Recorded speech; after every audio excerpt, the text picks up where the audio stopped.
My partner mentioned she was heading out for a work-related journey to another city over the weekend.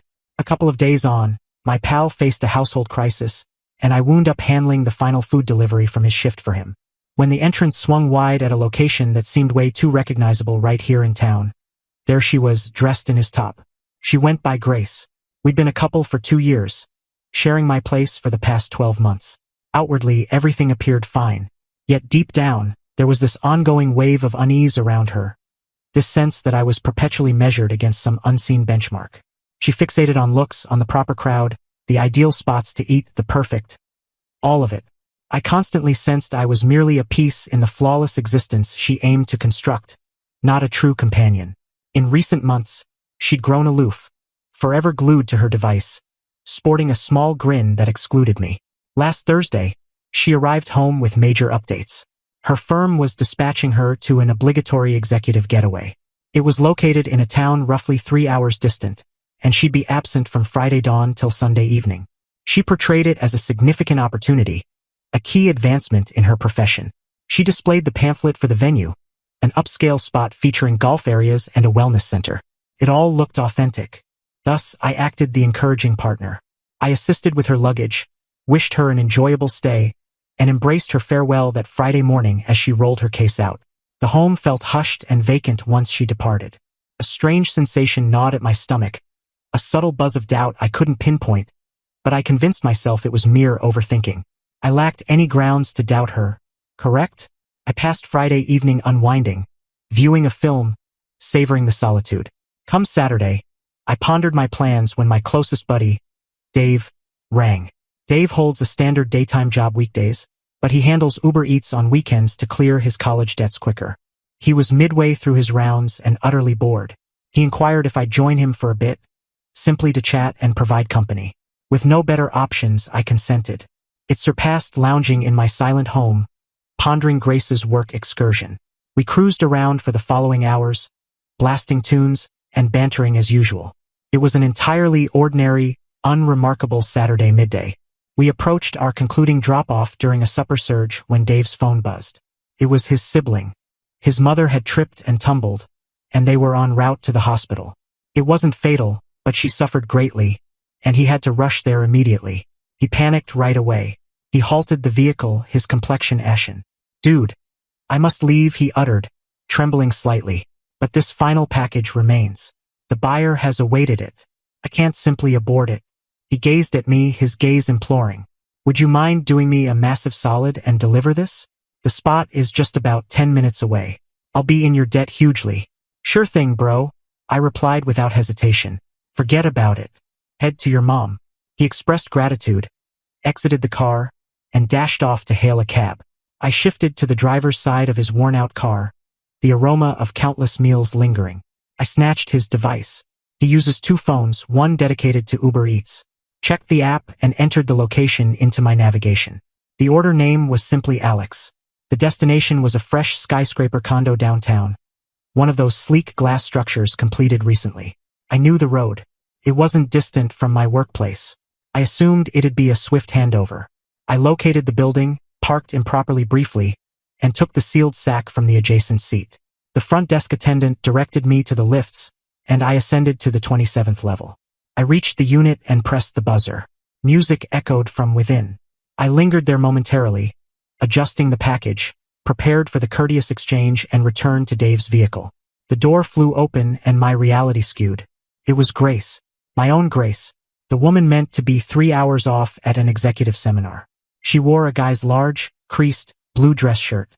It was undone sufficiently to reveal she wore zilch beneath. Her locks were disheveled, the type from spending the day lounging in bed. For an instant, she failed to identify me. She merely perceived a courier. Then her gaze sharpened, and her complexion paled.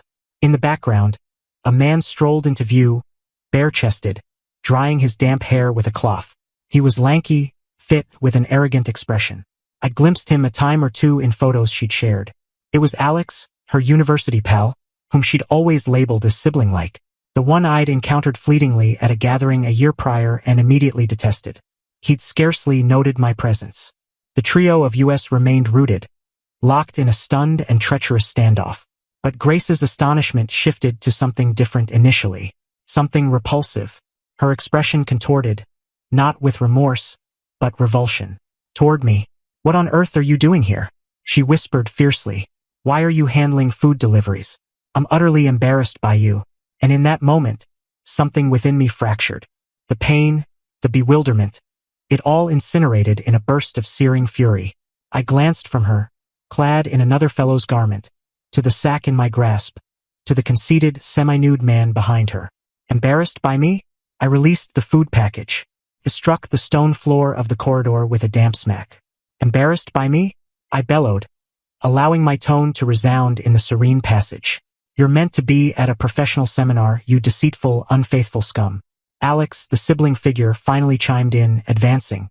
Hey, hold up, dude. Who are you? He stated, placing a shielding palm on Grace's limb. I chuckled. A bitter, joyless noise. I'm her partner. The man she resides with in the home you've likely been informed about. Who the heck are you? Alex's arrogant look faded into perplexity. He peered down at Grace, his hold on her arm firming. Partner? What's he referring to? You claimed you ended things with your former guy ages ago. You said he was a nutcase who refused to back off. He glanced back at me, a spark of awareness in his gaze. Hang on, you're Jake? She mentioned you were pursuing her. The universe halted its whirl and snapped into stark, harsh clarity. The deceptions ran deeper than I'd envisioned. I wasn't merely the oblivious partner. I was the deranged pursuer X in the tale she fed him. I advanced a pace toward them. So I'm the deranged former now? I remarked, maintaining a subdued tone to convey seriousness. Was that on your mind when you charged my card for your trip to the seminar? Was that your thought when you declared your affection before departing? Grace began to falter, her eyes flitting between us. It's not as it appears.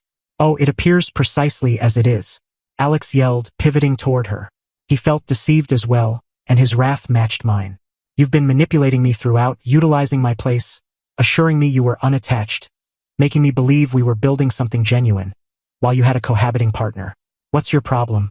She began weeping then, the typical fallback tactic. I was mixed up, she wailed, glancing from me to him. I didn't know how to proceed. I care for you both. You care for no one except yourself, I retorted. I'd never experienced such intense loathing for another person. The clash was chaotic, noisy, and starkly exposed in that pristine corridor. Likely, nearby doors were ajar as residents eavesdropped. I was indifferent. Eventually, her sobs subsided, supplanted by frantic alarm. She regarded us both, her cheeks marked with eyeliner. Where can I stay now? She whined, the ultimate plea of someone depleted of choices and anticipating another's solution. I eyed her, clad in another man's attire, the epitome of her own fraud. I don't give a damn, I stated bluntly, but you have till midday tomorrow to remove every item of yours from my home. If it's still there, it'll hit the street. She directed her optimistic, watery eyes to Alex. He merely shook his head in revulsion. You're absolutely not remaining here, he declared. I want you gone from my place. Immediately, he extended behind, seized her bag from a surface, and hurled it into the corridor. Then he eyed me, then her, and banged the door, abandoning her solo amid her fabrications. I didn't linger to observe the consequences. I simply pivoted and departed, leaving her amid the debris she'd forged. I avoided glancing rearward. The fury persisted, but it yielded to a stark resolve. This wasn't merely a split. It was a removal. I returned to Dave's vehicle, my limbs quivering from the rush. I contacted him, relayed the events. He was stunned. He instructed me to use his car, return home, and handle necessities. Upon arriving at my place, I first altered the locks. By 10 that night, each door mechanism was fresh. Her key became worthless scrap. Then I commenced gathering. But I wasn't gentle. I skipped her elegant cases. I fetched from the storage the supply of sturdy dark garbage sacks. I extracted them and began erasing her presence from my existence. Garments, footwear, cosmetics, volumes, all entered the sacks. I operated mechanically, driven by a frigid, systematic anger. By 2 in the morning, her closet section was vacant. Her compartments were empty, the bath surface cleared of her myriad containers and pots. It seemed she'd never existed there. I stacked all 30-odd sacks by the entry. Her communications and messages initiated around 9 that night. A ceaseless flood of urgent notes. I ignored everyone. I permitted my device to vibrate into quiet. Then the emails arrived.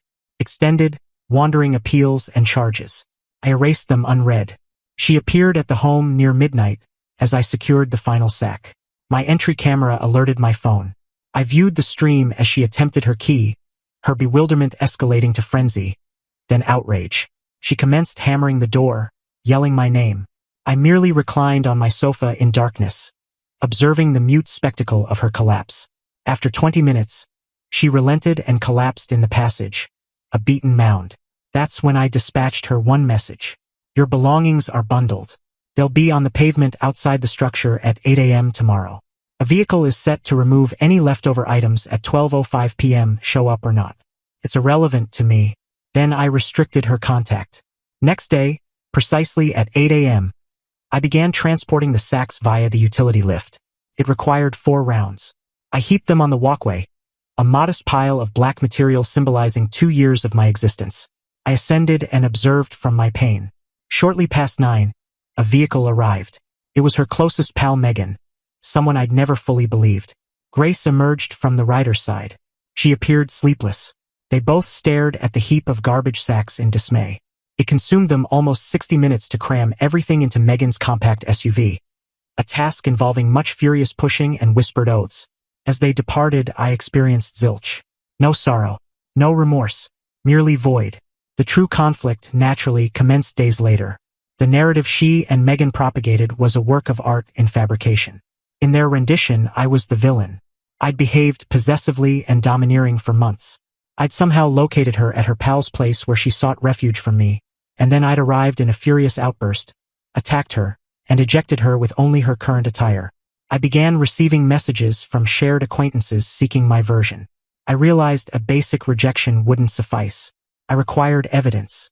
And then, as if heaven sent, I received a message from an unfamiliar number. It was Alex. His note was concise and direct. Hey dude, it's Alex. Apologies for everything. Grace is nuts. She's claiming you assaulted us both. That's false and you know it. I possess all her messages from recent months where she insisted she was unattached and her mad ex was bothering her. If you need my support, I'll provide it. This lady is poisonous. That was the key. That was the decisive strike.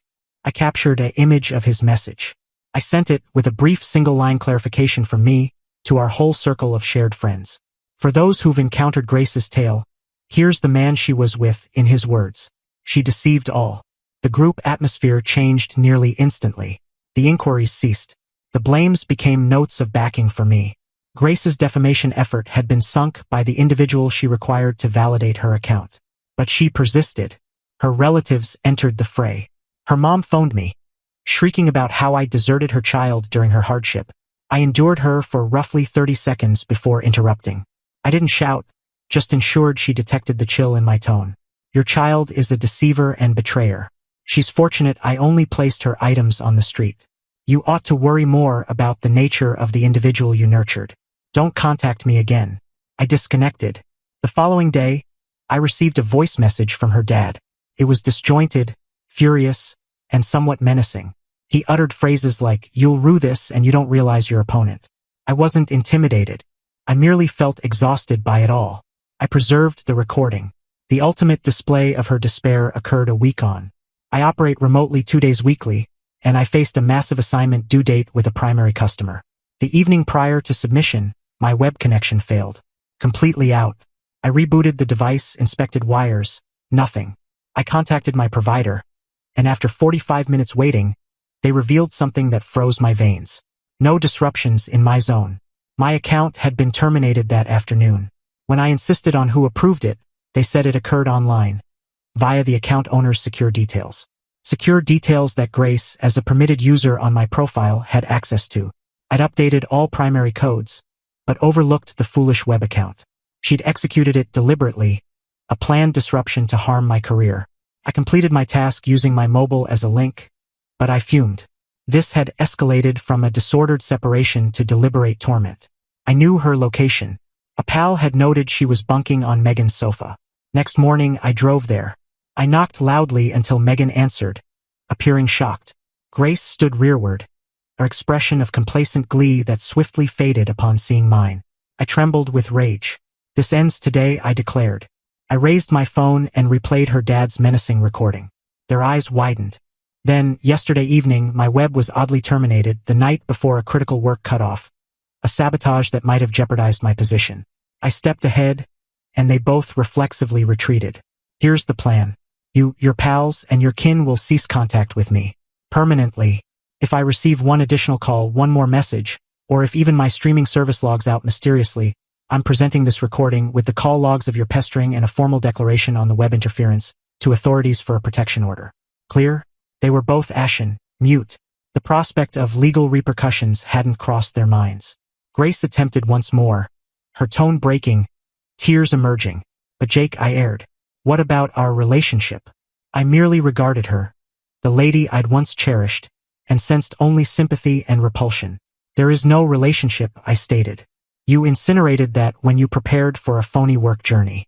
I rotated and left without further comment. I entered my vehicle and headed home. I restricted her contact, Megan's and her parents. I lounged in my serene, tidy home, the quiet a pleasant respite. I served myself a beverage and removed every image of her. It was truly concluded.